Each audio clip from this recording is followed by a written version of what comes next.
Yo, Frankie, sup? Man, it feels like forever since I last talked to you. Yeah, it's been a pleasant 8 years. Why'd you have to go and ruin it by texting me like this? Come on, dude. Is that really how you're gonna greet an old friend? An old friend? As in someone who I no longer consider a friend? You should be grateful that's all I had to say about you, considering what you did. You slept with my wife, got cut off by your parents, turned everyone who was once your friend against you, and had to leave town to escape your ruined reputation. Didn't you move out of state? Well, yeah, but anyway. You're still working in town, aren't you? What's it to you? I just thought I might stop by and visit my old buddy Frankie and shoot the breeze for a while. Don't bother. You don't know where I live anyway. Not to worry. I got your address from one of our classmates who didn't know about our history. Unbelievable. Seriously though, what do you think you're doing? You don't have any right to be texting me anymore, much less actually coming to visit me at my house. Oh, please, don't be like that. It's been 8 years. That's all water under the bridge now, alright? I'll still feel the same way about you 80 years from now, so don't you dare come anywhere near me. If you're really still that angry, why haven't you blocked my number? Just to keep tabs on you. There's no telling what a sociopathic moron like you will do, so it's safest to be able to at least have some advance notice of what you might be doing. Consider it like a vaccine for a virus named Luke. Wow, you're harsh. Not harsh, just honest.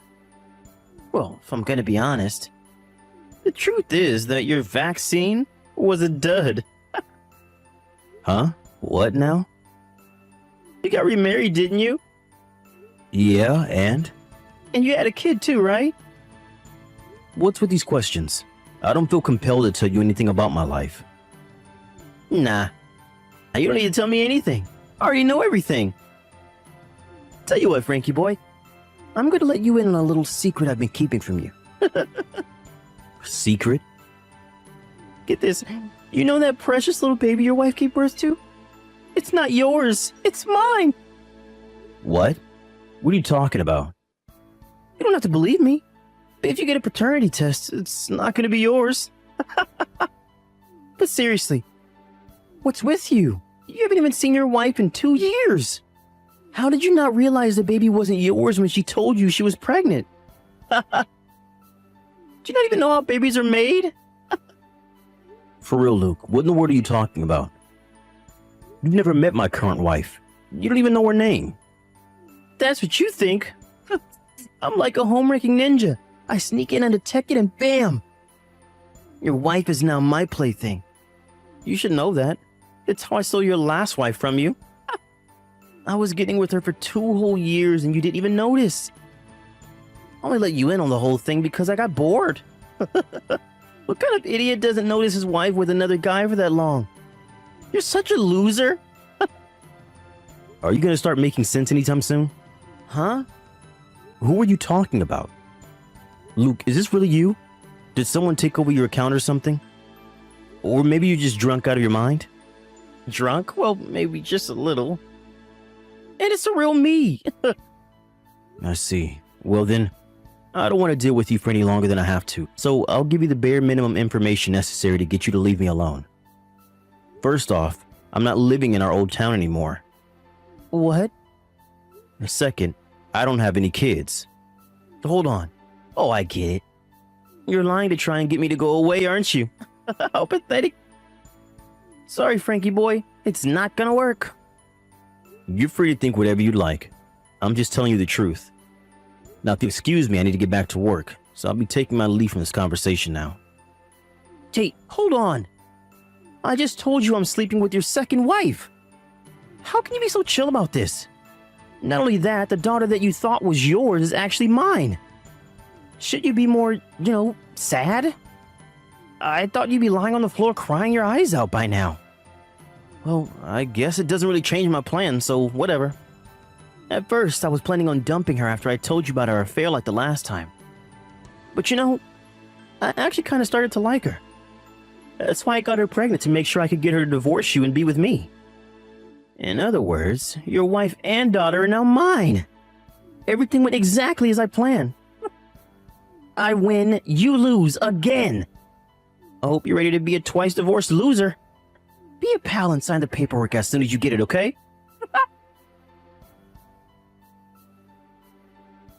What's up, Frankie? I heard you absolutely lost it when your wife told you that she was going to divorce you. And then when she told you about your daughter. She said you didn't believe my text, but when she told you in person, you completely broke down and cried like a little girl. What's that with you, man? I already told you all of that. You should have believed me from the get-go. It would have saved you the humiliation of crying in front of your wife and daughter. I guess the truth finally set in, huh? Well, good. That makes my life easier, since now you'll agree to the divorce for sure. Just remember, it's what's best for your daughter. Or should I say, my daughter.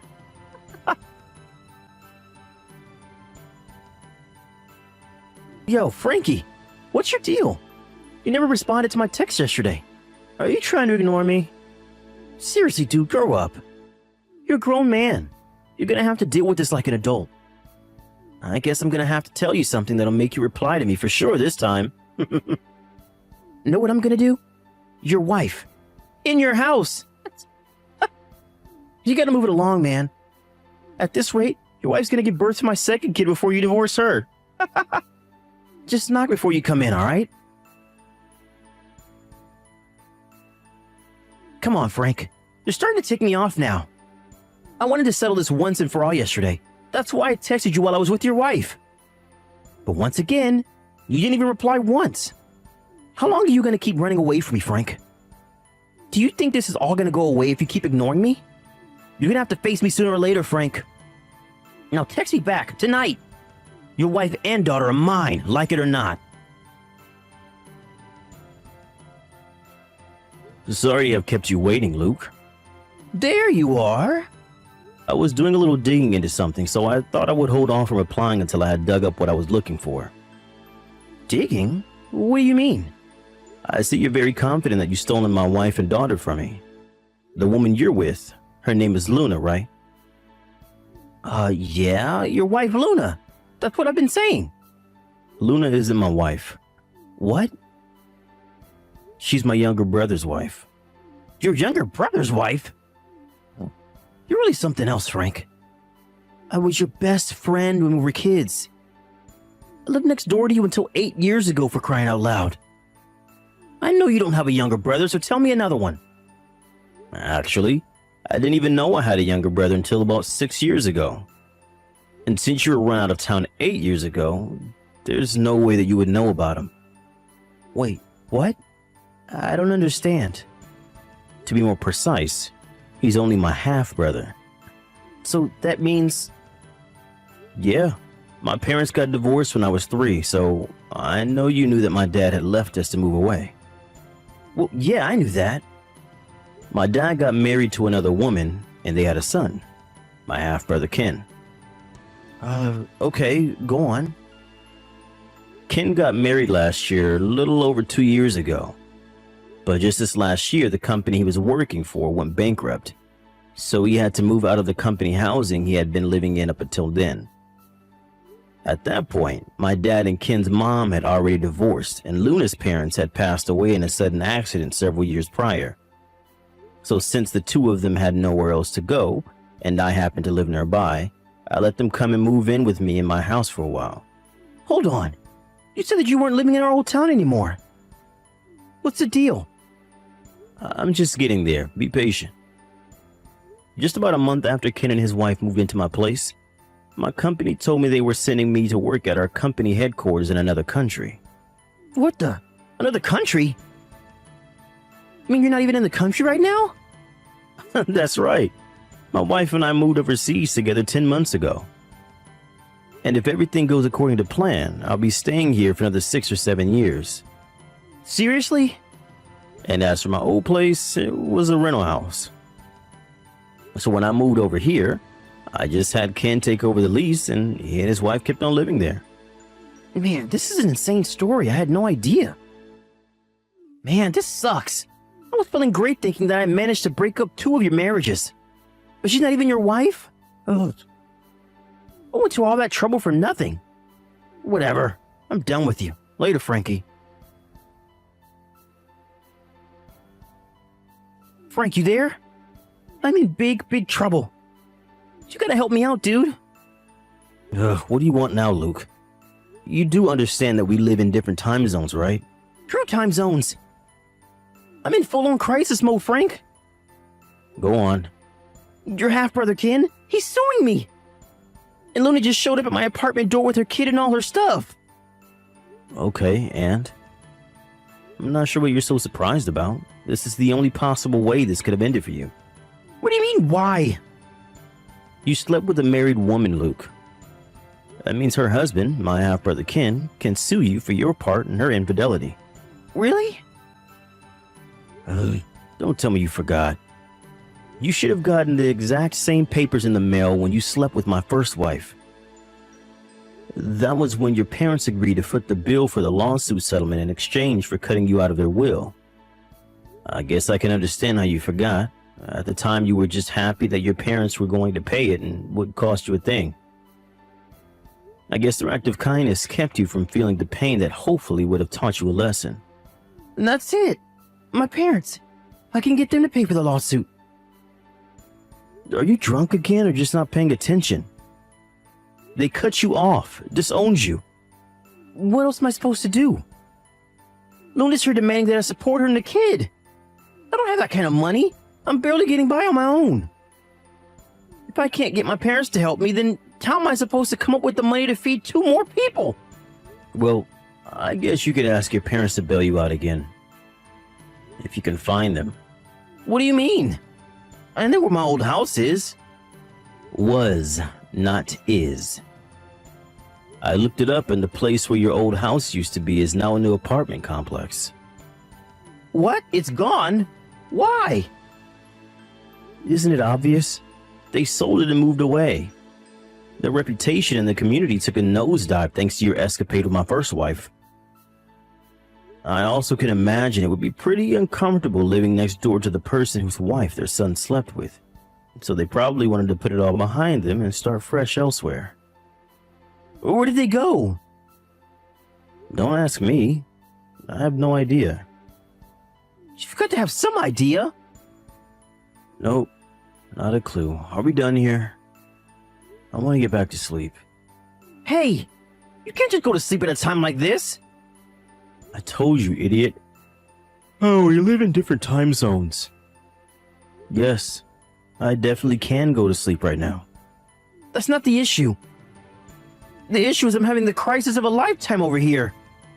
I would never in a million years lift one single finger to help you out of a crisis you might be facing. And not even to save your life. How can you say that to me? If you really don't know, then there's nothing that I could say to make you understand. I'm going back to bed now, Luke. Good luck. Frank, you can't do this to me. You got to help me. I heard about everything that happened next from my half-brother Ken. Apparently, it all went down pretty quickly. He was concerned that Luke and Luna might skip town to try and avoid paying him the money they owe him. So, while he got a lawyer to advance his case through the legal channels as quickly as possible, he also asked the CEO of his company for advice. The CEO told Luke that he had some connections in a particular sector of society that might be able to deal with the two of them.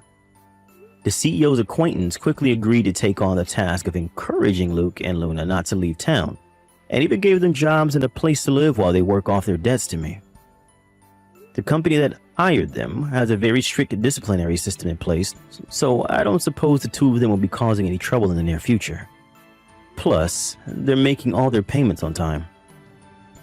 I was concerned for their daughter though, since she's a totally innocent party in all of this, but Ken's CEO pulled some more strings and she got taken in by a kind and loving family. I'm not very hopeful that Ken will ever be able to be anything resembling a decent human being, but I hope his time at his new company will straighten him out, even if only for a little bit.